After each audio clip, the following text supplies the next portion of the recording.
மாநிலத்தினுடைய பெயரை கொஞ்ச நேரத்தில் மறந்து விடுகிறார்கள்.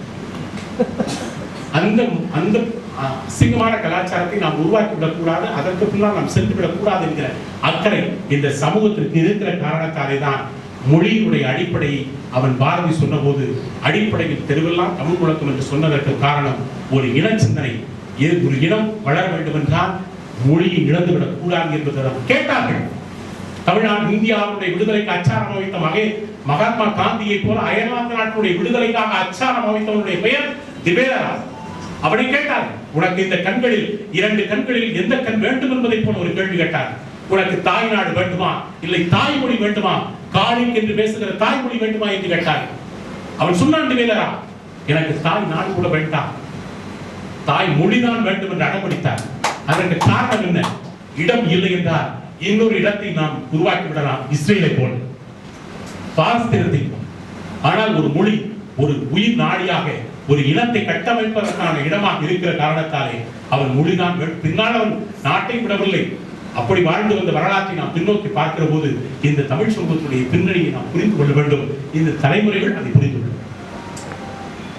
வேண்டும். ஓவார் சொன்னதை போல 60 வயதில் புதிதாக படித்த நாங்கள் புதிய பழக்கத்தை உருவாக்கிக் கொள்ள முடியாது என்று சொன்னதை போல இப்ப இருக்கிற தலைமுறைகளுக்கான வாழ்க்கையாக இதை நாம் இப்ப இருக்கிற தலைமுறைக்கு தான் நம்முடைய அறிவையும் அன்பையும் நாம் கொடுத்து விட்டு போக வேண்டும். காரணம், மனிதர்கள் இருக்கிற உண்மையான உன்னதமான 2 தான், எல்லா மனிதர்களுக்கும் இருக்கிற 2 தான் உன்னதமானது. ஒன்று அறிவு, இன்னொன்று அன்பு. அறிவு என்பது என்ன? ஒரு மனதின் உயரம். அன்பு என்பது என்ன? மனதின் அகலம். அறிவு என்பது என்ன? விரிவு. அன்பு என்பது என்ன? பரிவு. பெண் என்பவள் யார்? அன்பு. ஆண் என்பவள் யார்? அறிவு. அப்படியெல்லாம் பெண்ணுக்கு அறிவில்லை என்றோ ஆணுக்கு அன்பில்லை என்று அர்த்தம் இல்லை. 2 பேருடைய உடற்கூறுகளில் எது விஞ்சி நிற்கிறதோ அது பொதுமைப்படுத்தப்படுகிறது. எனவே ஒரு மனிதன் தான் கற்ற கல்வியை அறிவாகவும் பெற்ற செல்வத்தை அன்பாகவும் கொடுக்க வேண்டும். அழகாக சொன்னார் உமர் ஃபாரூக், சேவை என்கிற ஒரு வார்த்தை இல்லாமல் போய்விட்டது என்றார். இன்றைக்கு கொடுத்து பழகுங்கள் என்று சொல்வதை ஒரு தானம் செய்வதை நாகரிகமாகவும் அது ஒரு தகுதியாகவும் சொல்லப்படுகிறது. அதுவே தவறு. ஒரு மனிதன் நிலை தர வேண்டும். தன்னிடம் இருப்பதை தருவது தானம், தனக்குள் இருப்பதை தருவது ஞானம். அவன் தன்னிடம் இருப்பதை தருவது யார்? அண்ணன் ஓவார் சொல்லுகிற போது சொன்னார், வயதில் மாத்திரம்தான் இந்த மேடையில் நான் கூடியவனாக இருக்கிறேன், மற்ற எல்லாவற்றிலும் படைப்பாளிகளும் போராளிகளும் உயர்ந்திருக்கிறேன் என்று சொன்னார். உங்களுடைய படிவுதான் எங்கள் வாழ்க்கையில் கக்கனை காண முடியவில்லை, காமராஜரை காண முடியவில்லை. எங்கள் வாழ்க்கையில் எளிமைப்படுத்தப்பட்ட அரசியல்வாதிகள் இன்றைக்கு யாருமே இல்லை. எளிமைப்படுத்தப்பட்ட ஒரு அரசியல்வாதியாக எங்கள் மண்ணில் ஒரு ஓவார் இருக்கிறார் என்கிற சந்தோஷம் இருக்கிறது. இதை புரிந்து கொள்ளும் இந்த சமூகத்துடைய பின்னணியில் நிறைய விஷயங்களை நாம் இழந்து கொண்டு வருகிறோம். இழந்து கொண்டு வருகிற இடத்தில் மொழி இருக்கிறது, அதை விட்டுவிடக் கூடாது. அதுதான் என்னுடைய ஆசை. போகிற இடமெல்லாம் மொழியை பற்றி நான் பேசுவதற்கு காரணம், தமிழில் நான் பெரிய புலமை படித்தவன் இல்லை, 10ஆம் வகுப்பிலே தோல்வி அடைந்தவன். காரணம், எனக்கு கணக்கு வராது. கட்டாய திருமணம், அந்த கட்டாய திருமணத்தோடு என்னால் உடன்பட முடியாது. கணக்கு என்பது 2 மார்க்குக்கு மேல் என்னால் எடுக்கவே முடியாது. அப்பொழுது என் அப்பா கேட்டார், உனக்கு என்ன பிடிக்கும்? எனக்கு கணக்கு வராத விஷயத்தை கேட்காதீர்கள், அவ்வளவுதான். கணக்கு என்பது மூளையினுடைய தீமை, கவிதை என்பது ஆன்மாவினுடைய வியர்வை. மொழி எதற்காக இருக்கிறது? படைப்பாளிகளுக்காகவும் படிப்பவர்களுக்காகவும் இருக்கிறது என்றால், மொழி என்பது என்ன? படைப்பு என்பது என்ன? மானுடத்தினுடைய தேவைதான் படைப்பு. படிப்பு என்பது என்ன? மானுடத்தினுடைய தேவைதான் படிப்பு. உலகத்தின் மிகச்சிறந்த படைப்பு என்பது என்ன?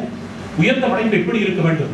வாசிக்கிற பொழுது குறைந்த நேரத்தையும், வாசித்தது பற்றி யோசிக்கிற பொழுது நீண்ட நேரத்தையும் சொல்லுகிற உணர்வுகளின் சுத்தம் தான் உயர்ந்த படைப்பு. அப்படியெல்லாம் படைப்பாளி என்பவன் யார்? எல்லாவற்றையும் எழுதி வைத்து விடுவதற்கு படைப்பாளி என்பவன் பத்திரப்பதிவாளன் அல்ல.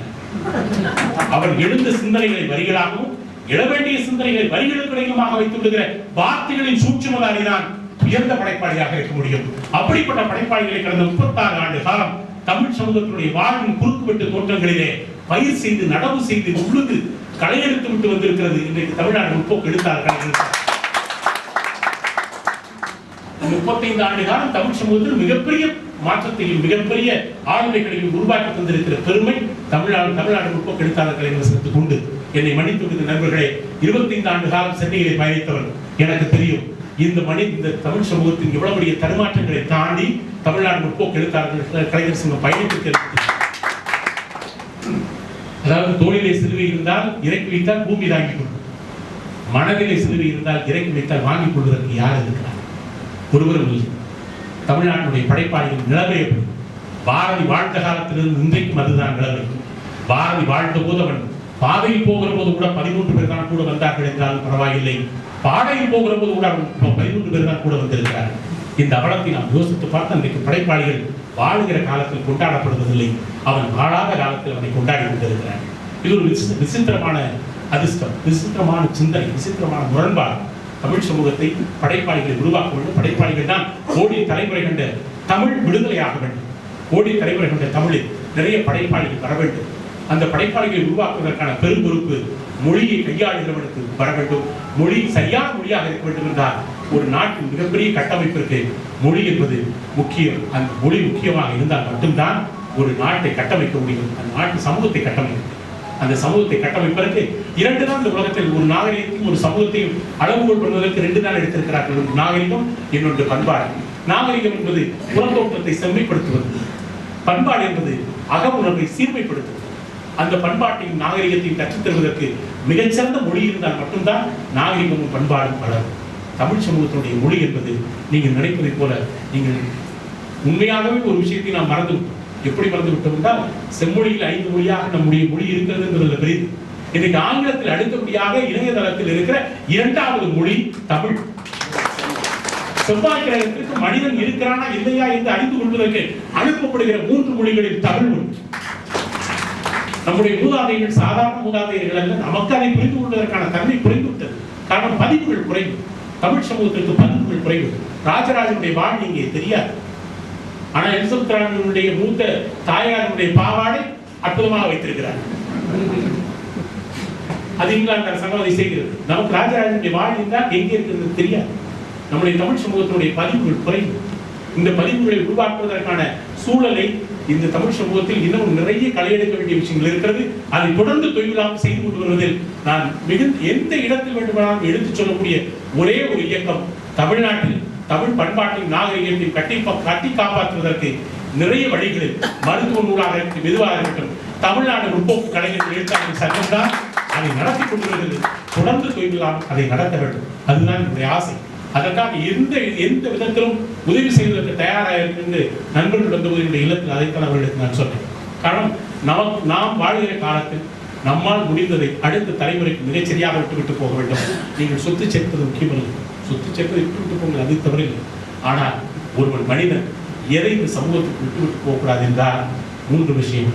ஒரு மனிதன் மிகச்சிறந்த மனிதனாக வாழ வேண்டும் என்றால் மருத்துவமனைக்கும் காவல் நிலையத்திற்கும் நீதிமன்றத்திற்கும் 3 படிக்கட்டுகளில் எவன் ஏறாமல் இருக்கிறானோ அவன்தான் உண்மையான மனிதனாக இந்த சமூகத்தில் வாழணும். அந்த 3 வாழ்க்கை இன்றைக்கு யாருக்காவது இந்த 3இல் யாராவது 3மே இல்லாதவர்கள் கொடுத்து வைத்தவர். இப்படித்தான் இன்றைக்கு நாம் சொல்ல முடியும். யார் நமக்கு எதிரி யோசித்திருக்க வேண்டும். யார் நமக்கு எதிரி? என் வீட்டுக்கு எதிரிலே ஒருவன் 18 கோடிக்கு இடம் வாங்கி இருக்கிறான், அவன் எனக்கு எதிரியா? என்னுடைய நிலத்துக்கு பக்கத்திலே ஒருவன் 100 கோடி தோப்பு வாங்கி இருக்கிறான், அவன் எனக்கு எதிரியா? இல்லை. மன்னித்து விடுகிற நண்பர்களே, மருத்துவ நூல் வெளியிடுகிற இந்த இடத்தில் சொல்லுகிறேன், ஒரு மனிதனின் மிகச்சிறந்த எதிரி என்பவன், மிக முக்கியமான எதிரி என்பவன் அவனுடைய நோய் மட்டும்தான் அவனுக்கு எதிரி. நோய் மட்டும்தான் எதிரி. நோய் வந்து விட்டால் நீ அடுத்தவனை பற்றி சிந்திக்க மாட்டாய். நோய் வந்து விட்டால் நீ உன்னை பற்றி மட்டும்தான் பயணப்படுவாய். நோய் வந்து விட்டால் உன்னுடைய வாழ்க்கை மாறி போகும். தயவு கொடுத்து நோய் இல்லாமல் வாழ வேண்டும் என்றால் குடிப்பதை கூட நான் அதைத்தான் சொன்னேன். மது வேண்டாம் என்று உடல் சொன்னால் அது அவமானம், மது வேண்டாம் என்று மனம் சொன்னால் அது வெகுமானம். கழிவறையிலே உன்னுடைய உடம்பை விசாரித்து, தனி அறையில் உன்னுடைய உள்ளத்தை விசாரித்து, வாழ்க்கையுடைய மாற்றம் அங்குதான் நிகழும். ஒரு மனிதன் தன்னுடைய உடம்பை என்றைக்கு சிந்திக்க ஆரம்பிக்கிறானோ அன்றைக்கு தான் அழகா சொன்னார். மருத்துவம் என்பது அறிவியல் வார்த்தையாக இருக்கக்கூடாது. மருத்துவம் என்பது உச்சந்தியில் பேசுகிற வார்த்தையாக இருக்கும். 1 கோடி ரூபாய் உருவாக்கப்பட்ட ஒரு மருத்துவனோ மருத்துவச்சி ஒரு டாக்டர் நமக்கு நம்முடைய பணத்தை வாங்குகிற ஒரு சுரப்பியாக, பணச்சுரப்பியாக இருக்கக்கூடாது என்று அழகாக சொன்னார்.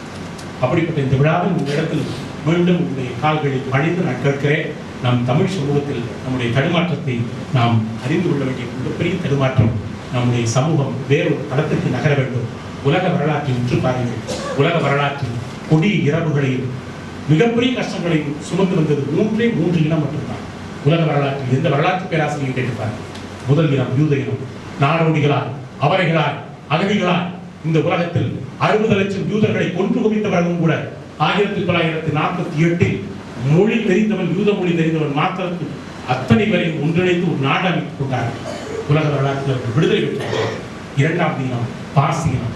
இன்றைக்கு இந்தியாவை கட்டமைக்கிற 13 குடும்பங்களில் ஒரு 9 குடும்பங்கள் பார்சி இனம். மிகப்பெரிய சமுத்திரங்களாய் வந்து விட்டார்கள்.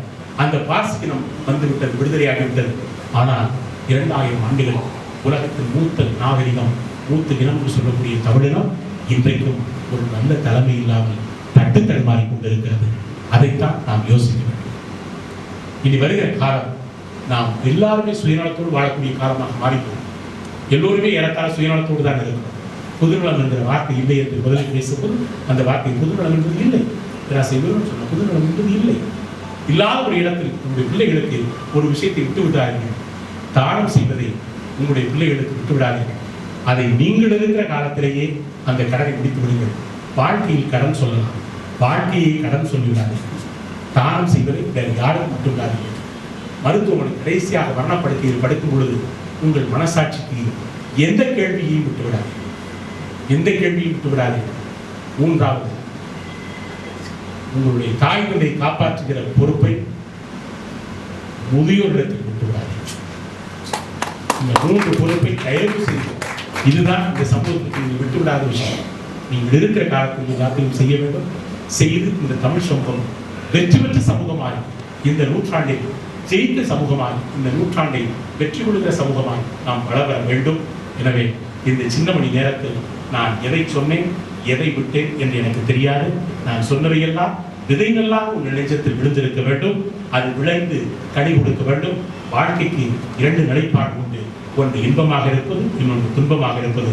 புத்தகத்துக்கு 2 நிலைப்பாடு உண்டு. அது எப்பொழுதும் படிக்கக்கூடிய நூலாக இருக்க வேண்டும், இல்லை என்றால் அப்பொழுது மட்டுமே படிக்கக்கூடிய நூலாக இருக்கும். கவிதைக்கும் 2 நிலைப்பாடு உண்டு. எப்பொழுதும் வருவதாக இருக்க வேண்டும், எப்பொழுதும் வருவதாக இருக்கக்கூடாது. இசைக்கும் 2 நிலைப்பாடு உண்டு. இதயத்தை ஈரமாக பாரப்படுத்த வேண்டும், இல்லை என்றால் இனியை ஈரமாக காணப்படுத்த வேண்டும்.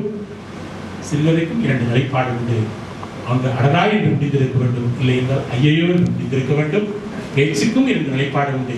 இவன் சீக்கிரம் முடிக்க மாட்டானா என்கிற தாக்கம் இருக்கக்கூடாது, அதற்கும் முடித்து விட்டானா என்கிற ஏக்கம் இருக்க வேண்டும். என்னுடைய பேச்சு தாக்கமா ஏக்கமா என்று எனக்கு தெரியாது. தாவூர் தங்க தாயகத்தில் பிறந்த வங்கத்தின் நாளி தாவூர் சொன்னதை போல நான் பாட வந்த பாடலை இன்னும் பாடவில்லை. யாழுக்கு இசை ஊட்டுவதிலேயே என் காலமெல்லாம் கழிந்து விட்டது என்பார். அப்படித்தான் இன்றைக்கு நெஞ்சுக்கு நெருக்கமான செஞ்சொல் சித்திரங்களை உங்களிடத்தில் கொஞ்சம் பரிமாறினாலும் நேரமில்லாத காரணத்தால் மீண்டும் ஒரு முறை அழைக்கப்படுகிற போது கம்பம் பள்ளத்தாக்கு பகுதியை அன்னை தமிழால் அரவணைத்து